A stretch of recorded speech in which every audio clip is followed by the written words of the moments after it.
आज मी तुम्हाला एक प्रश्न देऊन सुरुवात करू इच्छितो. सर्व लोकांनो, असे एक साधन आहे ज्याने सर्वात जास्त लोकांचा बळी घेतला आहे. काही अंदाज आहे का? जर तुम्ही म्हटले आहे की ज्या शस्त्राने सर्वात जास्त लोकांना मारले आहे ते जीभ आहे, तर तुम्ही बरोबर उत्तर दिले आहे. असे वाटते की आपल्या सियोन सदस्यांसाठी ना सुटणारे असे कोणतेही कोडे नाहीत. तुम्हाला परमेश्वराकडून बुद्धी प्राप्त झाल्यामुळे तुम्हाला उत्तर लवकर सापडते. खरोखर जीभच आहे जिने सर्वात जास्त लोकांना मारले आहे. म्हणून आपण आपल्या जिभेपासून सावध राहिले पाहिजे, हो ना? स्वर्गीय पिता आणि स्वर्गीय माताने आपल्याला असे शब्द बोलण्यास शिकवले आहे जे इतरांसाठी उत्तम असावेत आणि सतत धन्यवाद देणारे असावेत. म्हणून आज या आपण माणूस जे काही पेरतो त्याचेच त्याला पीक मिळेल या उपदेश शीर्षकासह परमेश्वराच्या वचनाचा अभ्यास करूया. जर जीभ सर्वात जास्त लोकांना मारते तर सर्वात जास्त लोकांना काय वाचवू शकते? पुन्हा ती जीभ असेल जर हिचा योग्यरित्या वापर केला गेला तर. दुधारी तलवार अशी अभिव्यक्ती नाही का? चाकूसारख्या साधनाचा विचार करा. जेव्हा त्याचा गैरवापर केला जातो तेव्हा ते एखाद्याचे मोठे नुकसान करू शकते. तरी देखील जेव्हा याचा योग्य प्रकारे वापर केला जातो तेव्हा हे एक मौल्यवान साधन बनते जे पौष्टिक अन्न देऊ शकते. अशा प्रकारे जेव्हा याचा वापर एखाद्या सकारात्मक उद्देशासाठी केला जातो तेव्हा हे एक अतिशय महत्त्वाचे साधन बनते. मात्र जर त्याचा अयोग्यपणे वापर केला जातो तर हे एका शस्त्रामध्ये बदलले जाते. आज या प्रकरणाबद्दल परमेश्वराच्या इच्छेचा अभ्यास करूया. या आपण गलतीक्रांस अध्याय 6 वचन 7 मधील परमेश्वराच्या शिक्षणावर एक दृष्टी टाकूया. फसू नका, देवाचा उपहास व्हायचा नाही, कारण माणूस त्याला काय मिळेल, जे काही पेरतो त्याचेच त्याला पीक मिळेल. जो आपल्या देहस्वभावासाठी पेरतो त्याला देहस्वभावापासून नाशाचे पीक मिळेल, आणि जो आत्म्यासाठी पेरतो त्याला आत्म्यापासून सार्वकालिक जीवन हे पीक मिळेल. चांगले करण्याचा आपण कंटाळा करू नये, कारण आपण ना खचलो तर यथाकाळी आपल्या पदरी पीक पडेल.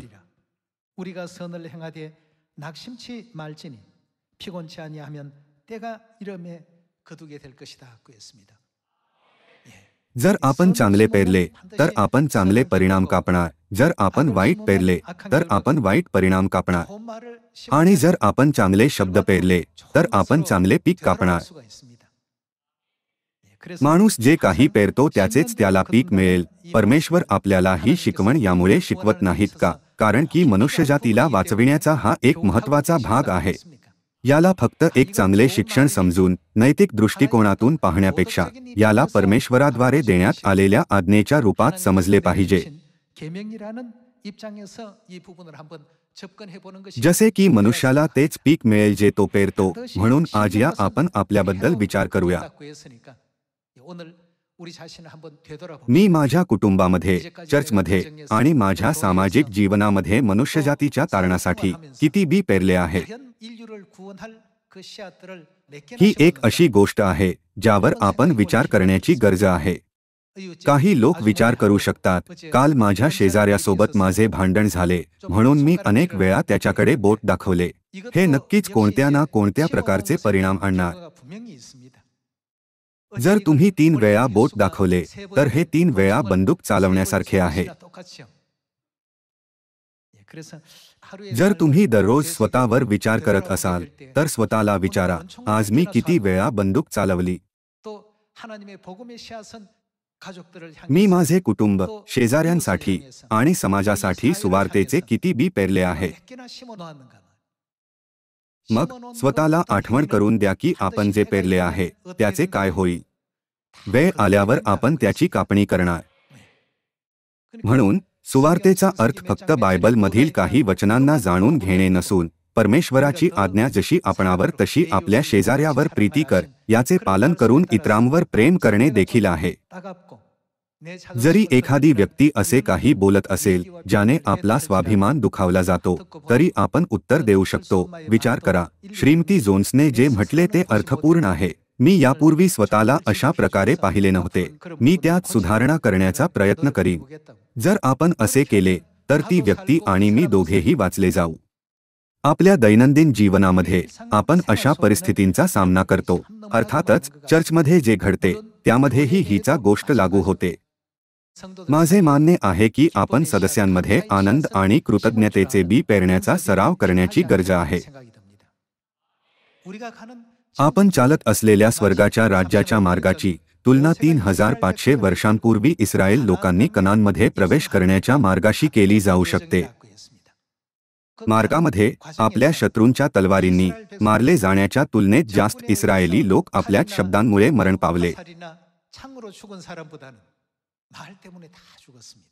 ही सावली आपल्यासाठी एका धड्याचे काम करते. जर आपण आपल्या तीक्ष्ण जिभेचा शहाणपणाने वापर केला तर आपण मानवजातीला वाचवू शकतो, पण जर त्याचा गैरवापर केला गेला तर आपण खूप नुकसान करू शकतो. आपण या मुद्द्यावर पुन्हा एकदा विचार करूया. एकदा बी विखुरले गेल्यानंतर मागे हटले जाऊ शकत नाही. कृपया असा विचार करू नका की फक्त बायबल उघडून आपण सुवार्तेला पूर्ण करत आहोत.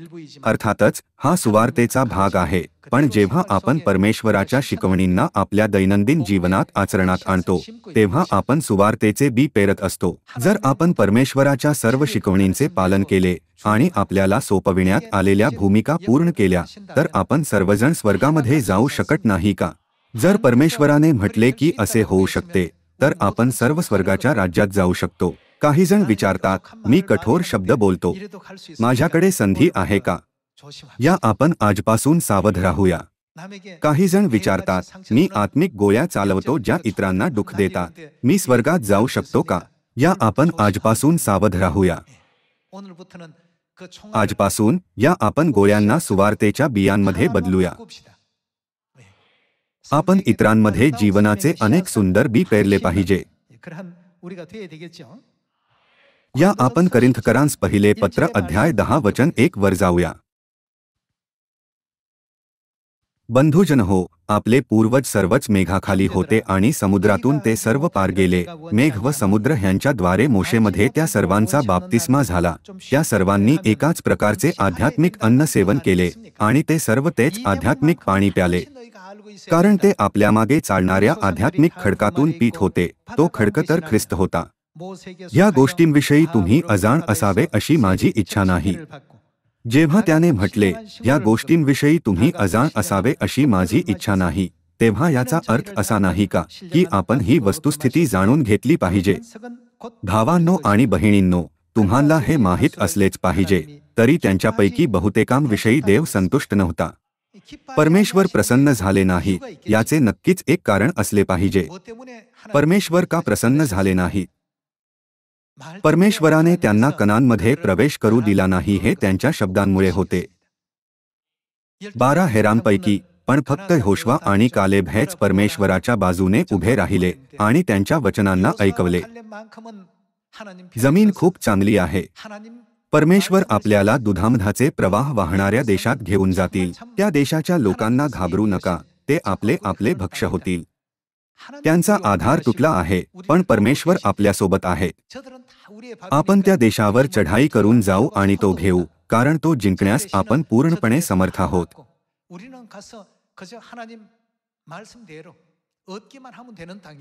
त्यांनी असे शब्द म्हटले ज्याने ताकद मिळाली. मात्र इतर 10 जणांनी काय म्हटले? नाही, तुम्हाला समजत नाही की ते किती धिप्पाड आहे.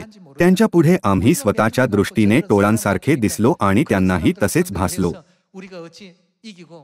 आपण त्या भूमीचा ताबा घेऊ शकत नाही. हे पूर्णपणे अशक्य आहे. अशा प्रकारे बाकीच्या हेरांनी भीतीच्या गोळ्या पसरवल्या. लोकांवर याचा प्रभाव पडला, म्हणून परमेश्वराने म्हटले, तुमच्यापैकी कोणीही कनानमध्ये प्रवेश करणार नाही. सर्व लोकांनो, आपल्या शत्रूंपासून मारले जाण्याच्या तुलनेत कितीतरी जास्त लोक आपल्या जिभेमुळे मरण पावले. रानातील इतिहासाला पाहता ते परमेश्वराच्या दृष्टीने कसे होते? परमेश्वर त्यांच्यावर संतुष्ट नव्हते. दिवसाच्या शेवटी झोपण्यापूर्वी जेव्हा आपण प्रार्थना करणार असतो तेव्हा आपण अनेकदा विचार करतो, आज मी आणखी सौम्य आणि आश्वासक शब्द म्हटले पाहिजे होते. मी आणखी जास्त धीर धरायला हवा होता. मी आणखी छान असायला हवे होते. मी आणखी प्रोत्साहन द्यायला हवे होते जास्त आहे. अशा विचारांनी भरलेला दिवस घालवण्यापेक्षा आपण पिता आणि माताच्या इच्छेप्रमाणे सुवार्तेचे बी पेरले पाहिजे. जे लोक पिता परमेश्वर आणि माता परमेश्वरावर विश्वास ठेवतात ते खरंच वेगळे आहेत. ते देवदूतांसारखे वाटतात. आपल्या सियोनमध्ये अशा अनेक बातम्या येत आहेत. कठीण परिस्थितींमध्ये देखील आपण परमेश्वराच्या वचनाला ऐकले पाहिजे आणि आनंदी आणि आभारी राहिले पाहिजे. ज्याच्याकडे अडचणी नाहीत असा या पृथ्वीवर कोणी आहे का? आपल्या सर्वांकडे स्वतःचा संघर्ष, कष्ट, दुःख, वेदना असतात आणि अगदी जेव्हा इतर लोक आपल्याला स्वीकारत नाहीत तेव्हा एकाकीपणाची भावना देखील असते, ज्याची आपण कल्पना देखील करू शकत नाही. अशा पुष्कळ गोष्टी आपल्या आजूबाजूला घडत असतात. पण आपल्या सियोन परिवारातील सदस्यांसाठी दुःखाच्या या बोगद्यातून गेल्यानंतर पुढे काय येईल? आपण सार्वकालिक स्वर्गाच्या राज्यात प्रवेश करणार, जेथे यापुढे मृत्यू नसेल आणि शोकही नसेल. जेव्हा कधी आपण याबद्दल विचार करतो तेव्हा आपण सशक्त, आनंदाची जाणीव करतो आणि धन्यवादाने भरून जातो. अशा परिस्थिती आहेत जेथे लोकांना तुच्छ नजरेने पाहिले जाते, आतल्या आत राग उकळत राहतो. मात्र परमेश्वर आपल्याला शिकवतात, क्रोध करण्यात मंद असा, धीर धरा. एकदा का आपल्या भावना हललेल्या सोड्याच्या बाटलीप्रमाणे बाहेर आल्या तर त्या नियंत्रणाच्या बाहेर जातात. त्याऐवजी परमेश्वराची संतान या रूपाने आपण आत्मसंयमी असले पाहिजे आणि स्वतःला विचारले पाहिजे, मी या क्षणी सुवार्तेसाठी कोणत्या प्रकारचे बी पेरले पाहिजे. जर तुम्ही असा विचार केला तर परमेश्वर प्रसन्न होतील. यहोशुवा आणि कालेब यांनी काय म्हटले? 10 हेरांचे शब्द ऐकू नका. आपल्या परमेश्वराने तांबड्या समुद्राचे विभाजन केले नाही का आणि मिस्रच्या फारोला गुडघे टेकायला लावले नाही का? परमेश्वर आपली मदत करत आहे. आपण दिवसा मेघस्तंभ आणि रात्री अग्निस्तंभासह आपले मार्गदर्शन करणाऱ्या परमेश्वराच्या अलौकिक कार्यांना पाहत नाही का? यहोशुवा आणि कालेब यांनी जीवनाचे बी पेरले. मात्र आत्मिकदृष्ट्या लोकांना आधीच गोळी मारण्यात आली होती. म्हणून त्या रात्री लोक असे बोलून मोठ्याने रडले, आम्ही मिसर देशात मेलो असतो तर बरे झाले असते. परमेश्वर आम्हाला या रानात मराव्यास का घेऊन आले? त्यांचे शब्द ऐकून परमेश्वर प्रसन्न झाले असे तुम्हाला वाटते का? 400 पेक्षा जास्त वर्षांपासून ते ओरडत होते, कृपया आम्हाला या दासत्वातून मुक्त करा. परमेश्वराने पिढ्यानपिढ्या त्यांच्या प्रार्थना ऐकल्या आणि त्यांना मिस्रातून बाहेर काढून शपथपूर्वक देव केलेल्या दुधामधाचे प्रवाह वाहणाऱ्या देशात घेऊन गेले. मात्र या प्रक्रियेमध्ये त्यांनी आपल्या शब्दांमुळे ते सर्व आशीर्वाद गमावले.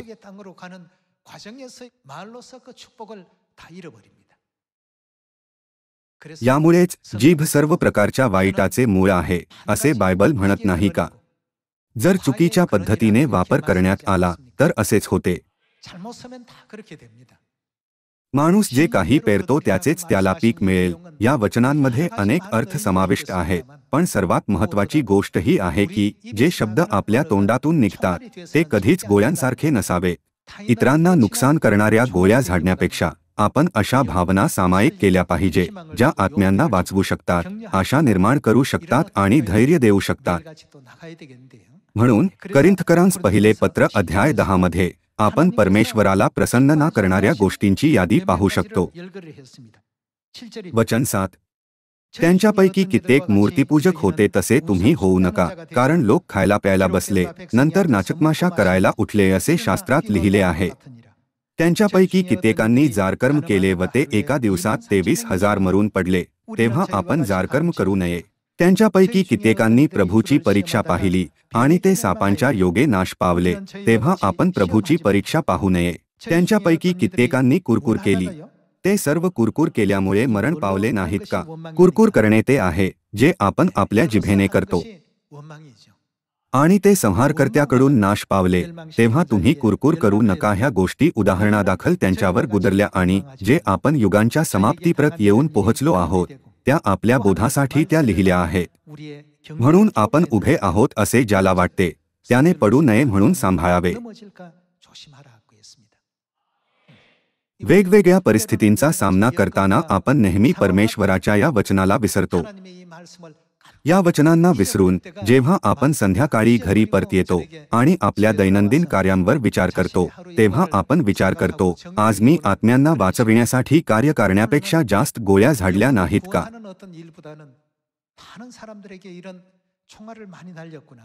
जर आपल्याला याची जाणीव झाली तर आपण दुसऱ्या दिवशी त्यांना कमी करू शकतो किंवा पूर्णपणे समाप्त करू शकतो.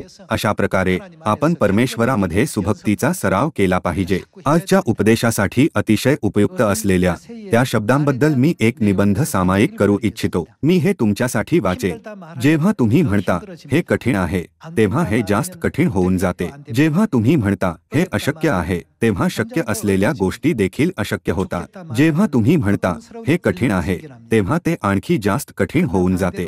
जेव्हा तुम्ही म्हणता मी मरत आहे तेव्हा फक्त वेदनादायक गोष्टी घडतात. मात्र जेव्हा तुम्ही म्हणता सर्व काही ठीक होईल तेव्हा सर्व काही ठीक होते. जेव्हा तुम्ही म्हणता मी आनंदी आहे तेव्हा आनंदाच्या घटना घडतात. जेव्हा हार निश्चित वाटेल तेव्हाही विजयाबद्दल बोला. जेव्हा तुमच्याकडे स्पष्टपणे कमतरता असेल तेव्हाही विपुलतेबद्दल बोला. जसे तुम्ही बोलाल तसेच होईल, कारण की तुमच्याद्वारे बोललेले शब्द तुमच्या भाग्याला ठरवतात. सर्व लोकांनो, तुम्ही सर्व सहमत आहात का? जे म्हणतात मी हे कधीच करू शकत नाही ते कधीच कोणत्याही गोष्टीत यशस्वी होणार नाही. जर आपण म्हटले मी थकलो आहे तर सर्व काही आणखी कठीण होऊन जाते. आपल्या सुवार्तेवर देखील हीच गोष्ट लागू होते. वा, सुवार्तेचे कार्य मला खूप उत्साहित करते. स्वर्गामध्ये माझे प्रतिफळ किती मोठे असेल. काही लोक ते किती थकले आहेत याबद्दल बोलतात. असे काही लोक आहेत जे म्हणतात की ते किती आनंदी आहेत. आपण पित्याच्या आगमनाच्या दिवसाच्या जवळ येत नाहीत का? जेव्हा संपूर्ण जगामध्ये सुवार्तेचा प्रचार केला जाईल तेव्हा शेवट येईल. त्यामुळे असे अनेक लोक आहेत जे दररोज आनंदाने काम करतात. याआधी मी थोडक्यात यहोशुआची गोष्ट सांगितली ज्याला परमेश्वराने वचन दिले होते, मी तुला सहाय्य करतो. आपल्या सुवार्तेमध्ये कोण मदत करत आहे? स्वर्गीय माताने म्हटले, हे परमेश्वराचे कार्य आहे. हे तुम्हाला माहित नाही का? जर तुम्ही परमेश्वराच्या मार्गदर्शनाचे पालन केले तर ही सुवार्ता नक्कीच कार्य करेल. हे कधीच अपयशी होणार नाही. सुवार्ते कार्य करणार नाही असा कठीण विचार तुम्ही का करता? नबुखदनेस्सर राजाचेच उदाहरण घ्या. त्याला वाटले की त्याने देशावर राज्य केले आहे, पण परमेश्वराने त्याला 7 वर्षांच्या कालावधीत सत्याचे ज्ञान दिले नाही का? प्रत्यक्षात सर्व गोष्टींचे संचालन कोण करतात? जेव्हा त्याला जाणवले की परमेश्वर सर्व गोष्टींवर नियंत्रण ठेवतात तेव्हा परमेश्वराने त्याचे हृदय पुन्हा मनुष्याच्या हृदयामध्ये बदलले नाही का? म्हणूनच नबुखदनेस्सर राजाने परमेश्वराची स्तुती केली. राष्ट्रांचा उदय आणि पतन तसेच मानवी जीवन यासह सर्व गोष्टी निर्माणकर्ता परमेश्वराद्वारे शासित आहे. अशा प्रकारे सर्व गोष्टींमध्ये परमेश्वराची लपलेली युक्ती आहे हे त्याला समजले नाही का? म्हणून आपण हे लक्षात ठेवले पाहिजे की जेव्हा इस्रायल लोक 3500 वर्षांपूर्वी मिस्रमधून बाहेर आले तेव्हा यहोशुआ आणि कालेब यांना सोडून 20 वर्ष किंवा त्यापेक्षा जास्त वयाचा कोणताही व्यक्ती कनानमध्ये प्रवेश करू शकला नव्हता. सर्वात मोठे कारण त्यांच्या शब्दांमुळे होते. या आपण हे लक्षात ठेवूया आणि नेहमी उज्ज्वल बाजू पाहूया. आपण सध्या त्या प्रक्रियेमध्ये नाहीत का जेथे परमेश्वर आपले मार्गदर्शन स्वर्गाच्या राज्यामध्ये करत आहे? आपण स्वर्गाच्या राज्याकडील आपल्या प्रवासावर पुढे जात असताना आपल्याला याच्या मूल्याची जाणीव असली पाहिजे आणि याच्या मूल्याची तुलना आपल्या समोर येणाऱ्या अडचणींशी करून आपण आभारी असले पाहिजे. मात्र जर आपण फक्त आपल्या अडचणी, दुःख आणि क्षणिक कष्टांवर लक्ष केंद्रित केले तर आपण स्वर्गाच्या राज्याची दृष्टी गमावणार. या गोष्टीवर विचार करा की जेव्हा आपल्या चांगल्या कार्यांबद्दल आपल्या शेजाऱ्यांना कळेल तेव्हा ते याला इतरांसोबत सामायिक करतील, ज्यामुळे ते म्हणतील, ओह, ते चर्च ऑफ गॉडमध्ये जातात, मी त्या चर्चमध्ये गेले नाही पाहिजे का? जरी मी चर्च ऑफ गॉडच्या 10 लोकांना भेटलो तरी त्या सर्वांचा स्वभाव देवदूतासारखा आहे. ते त्यांना काय शिकवतात जे त्यांना सुंदर बनवते? जेव्हा ते येतात तेव्हा त्यांना पिताच्या शिकवणी कृपाळू आणि माताच्या शिकवणी सुंदर वाटतात. भाऊ आणि बहिणींनो, आपल्या दैनंदिन जीवनातील प्रत्येक कार्य देखील सुवार्तेचा भाग आहे. जर तुमच्याकडे असा विचार करून मिशन आहे, मी सुवार्तेचा प्रचार करत आहे, जरी तुम्ही घरी एक साधे सूप बनवत असाल तरी देखील तुम्ही ते सुवार्तेसाठी करू शकाल. मग तुम्ही जे पेरता त्याला परमेश्वर कसा प्रतिसाद देतील? तुम्ही जे काही पेरता त्याचेच तुम्हाला पीक मिळेल.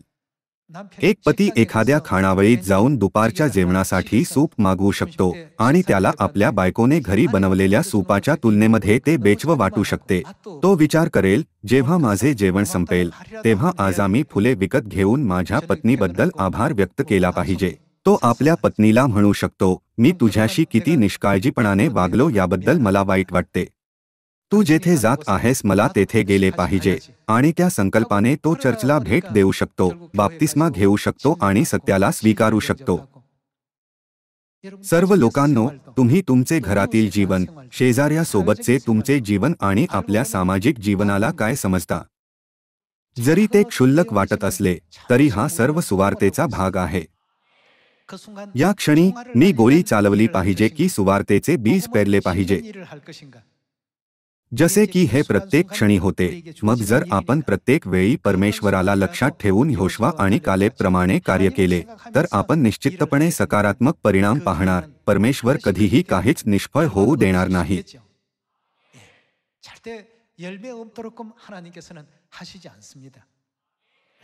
या आपण एक शमूएलाचे पुस्तक अध्याय 17 वचन 31 वर जाऊया. जेव्हा इस्रायल गल्याथाविरुद्ध लढाई करत होते तेव्हा सर्व सैनिक त्याला घाबरलेले होते. त्यांचे मनोबल कमी होते आणि गल्याथ परमेश्वराबद्दल बेपर्वाईने बोलत असतानाही कोणीच त्याच्या विरोधात उभे राहिले नाही. या आपण वचन 31 पाहूया. दावीद बोलला ते शब्द ऐकल्यावर लोकांनी ते शौलाला कळवले व त्याने त्याला बोलावणे पाठवले. मग दावीद शौलाला म्हणाला, त्या पलिष्ट्यामुळे कोणाही माणसाचे मन कचरू नये, आपला दास जाऊन त्याच्याशी लढेल. शौल दावीदाला म्हणाला, ह्या पलिष्ट्याशी लढायला तू समर्थ नाहीस, कारण तू केवळ तरुण आहेस आणि तो बाळपणापासून कसलेला योद्धा आहे. दावीद शौलास म्हणाला, आपला दास आपल्या बापाची शेरडेमेंढरे राखत असता एकदा एक सिंह व एकदा एक अस्वल येऊन कळपातील एक कोकरू घेऊन गेले. तेव्हा मी त्याच्या पाठीस लागून त्याला मारले आणि कोकराला त्याच्या जबड्यातून सोडवले. माझ्यावर त्याने झडप घातली तेव्हा मी त्याची आयाळ धरून त्याला हाणून ठार केले. आपल्या दासाने त्या सिंहाला व अस्वलाला मारून टाकले. हा असून ती पलिष्टी त्या दोहोंपैकी एकासारखा ठरेल, कारण त्याने जिवंत देवाच्या सेनेला तुच्छ लेखले आहे. दावीद आणखी म्हणाला, ज्या परमेश्वराने मला सिंहाच्या व अस्वलाच्या पंजातून सोडवले तोच मला ह्या पलिष्ट्याच्या हातून सोडवेल.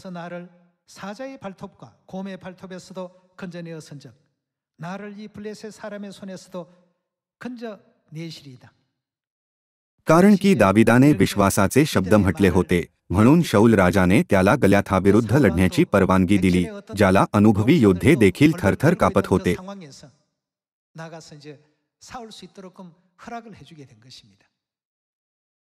दाविदाने गल्याथाला काय म्हटले? त्याने असे बोलून स्वतःबद्दल बढाई मारली नाही, माझे कौशल्य अप्रतिम आहे, मी अनेक वर्षांपासून हे करत आहे, मी तुला नक्कीच हरवू शकतो.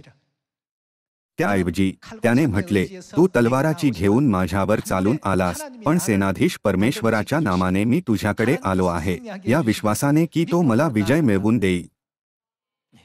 सेनाधीश परमेश्वराच्या नामाने मी तुझ्याकडे आलो आहे, असे बोलून त्याने एक दगड त्याच्या कपाळावर मारला.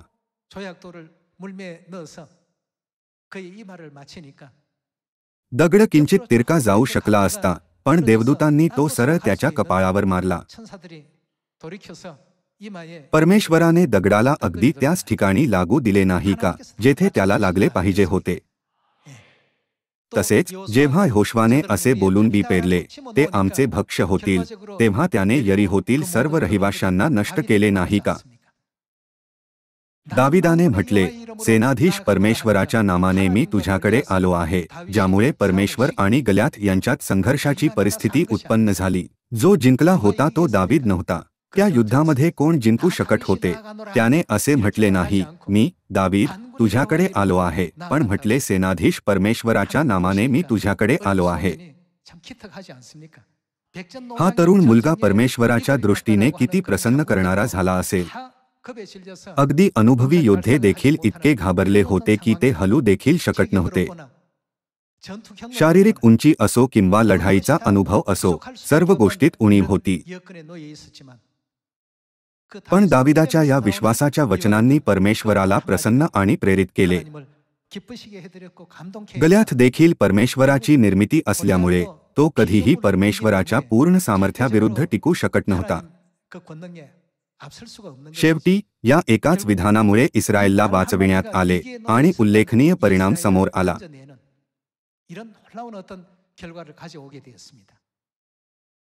रोमकरांस पत्र अध्याय 15 मध्ये परमेश्वराने आपल्याला शिकवले की जे काही शास्त्रात पूर्वी लिहिले ते सर्व आपल्या शिक्षणाकरता लिहिले. इतिहास पाहता आपण एक सुज्ञ निवड केली पाहिजे. आपण सुवार्तेचे बी पेरणार की मनुष्यांना नष्ट करणाऱ्या गोळ्या चालवणार?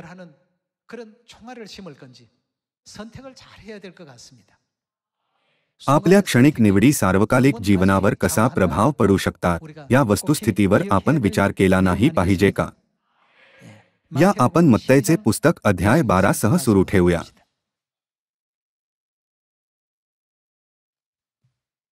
या आपण अध्याय 12 वचन 34 वर एक दृष्टी टाकूया. अहो सापाच्या पिलांनो, तुम्ही वाईट असता तुम्हाला चांगल्या गोष्टी कशा बोलता येतील? कारण अंठाकरणात जे भरून गेले आहे तेच मुखावाटे निघणार. चांगला माणूस आपल्या अंठाकरणाच्या चांगल्या भांडारातून चांगल्या गोष्टी काढतो आणि वाईट माणूस आपल्या वाईट भांडारातून वाईट गोष्टी काढतो. मी तुम्हाला सांगतो की माणसे जो व्यर्थ शब्द बोलतील त्याचा हिशेब त्यांना न्यायाच्या दिवशी द्यावा लागेल. कारण तू आपल्या बोलण्यावरून निर्दोषी ठरशील आणि आपल्या बोलण्यावरून दोषी ठरशील. येथील वचनांसोबत आपण काय केले पाहिजे? परमेश्वराच्या कृपेने संपूर्ण जगामध्ये सुवार्तेचा प्रचार केला जात आहे. मग आपण त्या न्यायाची तयारी करण्याची गरज आहे. इस्रायल लोकांनी मिस्रावर आलेल्या 10 पीडा पाहिल्या आणि तांबड्या समुद्राच्या चमत्काराचा अनुभव घेतला.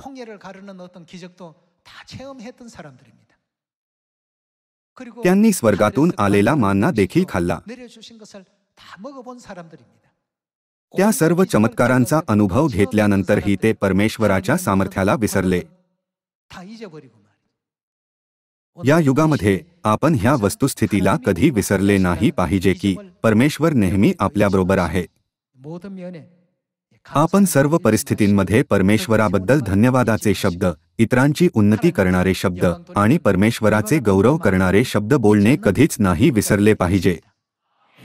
परमेश्वराने म्हटले की आपण बोललेल्या प्रत्येक शब्दाचा हिशोब आपल्याला न्यायाच्या दिवशी द्यावा लागेल, म्हणून आपण प्रत्येक शब्दाला जास्त महत्त्व दिले पाहिजे.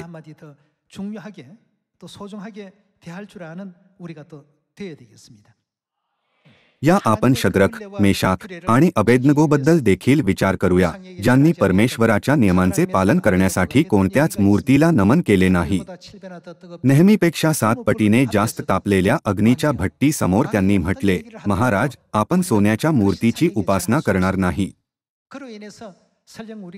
जरी आम्हाला यामुळे मरावे लागले तरी देखील आम्ही असे करणार नाही. त्यांचे शब्द ऐकल्यानंतर परमेश्वराने त्यांना स्वर्गातून कसे पाहिले असेल? अशा भयंकर परिस्थितीमध्ये देखील त्यांनी डोळे मिचकावले नाही. त्यांनी म्हटले, जरी आम्ही धगधगत्या अग्नीत फेकले गेलो तरी देखील आमचे परमेश्वर आम्हाला त्यापासून वाचवतील. जरी परमेश्वराकडे असे न करण्याचे कारण असले तरी पण आम्ही मूर्तीची उपासना करणार नाही. परमेश्वर त्यांच्यावर प्रसन्न झाले, म्हणून जेव्हा त्यांना अग्नीच्या भट्टीत टाकण्यात आले तेव्हा त्यांच्या डोक्याचा एक केसही होरपळला नाही. राजाला खूप आश्चर्य वाटले आणि त्याने त्यांना बाहेर बोलावले, पण ते अग्नीमध्ये गेल्यासारखे देखील दिसत नव्हते. सर्व लोकांनो, आतापासून या आपण आपल्या घरांमध्ये, आपल्या दैनंदिन जीवनामध्ये, आपल्या शेजाऱ्यांमध्ये आणि समाजामध्ये सुवार्तेसाठी पुष्कळ शब्द पेरूया. कृतज्ञतेचे शब्द, विश्वासाचे शब्द, परमेश्वराचे गौरव करणारे शब्द. असे करण्याद्वारे आपले ओठ सर्व लोकांना असा प्रचार करण्याचे साधन बनवूया की ख्रिस्त आन सांघोंगजी आणि नवीन यरुशलेम स्वर्गीय माता यांच्या शिकवणी किती महान आहे. अशा प्रकारे या आपण अनेक सुंदर फळ उत्पन्न करूया. आजपासून जेव्हा तुम्ही घरी जाल आणि तुमचे पती किंवा पत्नी म्हणतील की ते कठीण काळातून जात आहे, तेव्हा कृपया त्यांचे सांत्वन करा. हे कठीण आहे असे म्हणणे गोष्टींना फक्त आणखी जास्त कठीण बनवतात. आजपासून या आपण आपल्या कुटुंबामध्ये बोलण्याची पद्धत बदलूया. मी थकलो आहे असे म्हणण्याऐवजी या आपण बोलूया की मी माझ्या कुटुंबासाठी ऊर्जेने भरलेला आहे. मी हे करू शकत नाही सतत असे म्हणणारे जर कोणी आहे तर या आपण त्या शब्दांना मी हे का करू शकत नाही. ही फक्त एक प्रक्रिया आहे, यामध्ये बदलूया. परमेश्वराने जगाला या करिता निर्माण केले की ते सर्व शब्द जसे म्हटले जातात तसेच पूर्ण व्हावे. जसे की परमेश्वराने आपल्या शब्दांनी आकाश, पृथ्वी आणि सर्व काही निर्माण केले आहे, म्हणून जे आपण बोलतो त्या शब्दांना आपण लक्ष देऊन ऐकले पाहिजे. ते शब्द काही विशिष्ट परिणाम निर्माण करत नाहीत का? एखादी गोष्ट कठीण आहे असे ना म्हणणे उत्तम आहे, कारण की जे तुम्ही पेराल तेच कापाल. जे लोक म्हणतात की हे कठीण आहे ते दुसऱ्या दिवशी म्हणतील की हे आणखी कठीण आहे. असे यामुळे आहे कारण की परिस्थिती त्यांच्या शब्दांनुसार निर्माण केली आहे. म्हणून माणूस जे काही पेरतो त्याचेच त्याला पीक मिळेल. परमेश्वराच्या या वचनांना आपण हलक्यात घेऊ नये आणि नेहमी येशू ख्रिस्ताच्या शब्दांना लक्षात ठेवूया. जशी मी तुमच्यावर प्रीती केली तशी तुम्हीही एकमेकांवर प्रीती करावी. आपले भविष्य एखाद्या परीक्षेपेक्षा हजारो पटीने जास्त वैभवशाली नाही का?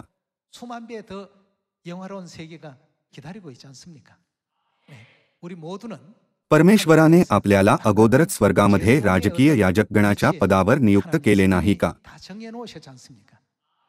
आपण इतक्या अद्भुत जगामध्ये जात आहोत तरी पण या पृथ्वीच्या क्षुल्लक गोष्टींमुळे आपण ते सर्व विसरून जातो. परमेश्वर इस्रायल लोकांना फक्त 4 दिवसांत कनानमध्ये प्रवेश करू शकत होते. मात्र 40 वर्षांपर्यंत रानातून त्यांचे मार्गदर्शन करण्याची परमेश्वराची इच्छा असेल. जर आपण असे शब्द बोललो जसे ते 3500 वर्षांपूर्वी बोलले होते तर काय परिणाम होतील? आपल्याला हा धडा शिकवण्यासाठी परमेश्वराची गहन इच्छा होती. असा विचार करून की आज मी म्हणतो ते प्रत्येक शब्द सुवार्तेसाठी आहे. या आपण वारंवार तुम्ही हे करू शकता सारख्या विश्वासू शब्दांचा उपयोग करूया. भरपूर प्रोत्साहन देऊया. जेथे गरज असेल तेथे सांत्वन देऊया आणि जेथे गरज असेल तेथे उदारपणे समर्थनाचे शब्द बोलूया. मला आशा आहे की आपले सर्व सियोन कुटुंबातील सदस्य असे करण्यास सक्षम असतील. कृपया लक्षात ठेवा की आपल्याद्वारे बोलण्यात आलेला प्रत्येक शब्द त्या दिवशी पेरण्यात आलेले सुवार्तेचे बी आहे. एकदा आपण ते पेरल्यानंतर ते कधी उमलेल हे आपल्याला ठाऊक नसते, पण बी पेरण्याची क्रिया महत्त्वाची असते. या जगामध्ये पुष्कळ निधन पेरले जाते. मी तुम्हाला होईल तितका प्रयत्न करण्यास सांगतो, म्हणजे परमेश्वराच्या वचनांचे जास्तीत जास्त खरे बी पेरले जाऊ शकतील आणि आपण नेहमी खंबीर राहू शकू. तुम्हाला यशया अध्याय 41 मधील परमेश्वराचे वचन आठवते का? मी तुझे सहाय्य करील. परमेश्वराने यावर भर दिला नाही का? त्यांनी म्हटले, मी तुझे सहाय्य करील. त्यांनी अभिवचन दिले की ते आपल्याला नक्कीच सहाय्य करतील. जसे की आपण परमेश्वराच्या प्रोत्साहनाने भरलेल्या स्वर्गाच्या राज्याच्या प्रवासावर आहोत. म्हणून या आपण सर्व हे लक्षात ठेवून धाडस बाळगूया की सुवार्तेचे मार्गदर्शन करणारे आपले परमेश्वर आहे. आजचा दिवस तुमच्यासाठी आशीर्वादित शब्दात असेल अशी आशा करून मी आजच्या उपदेशाला समाप्त करू इच्छितो. तुमचे खूप खूप आभार.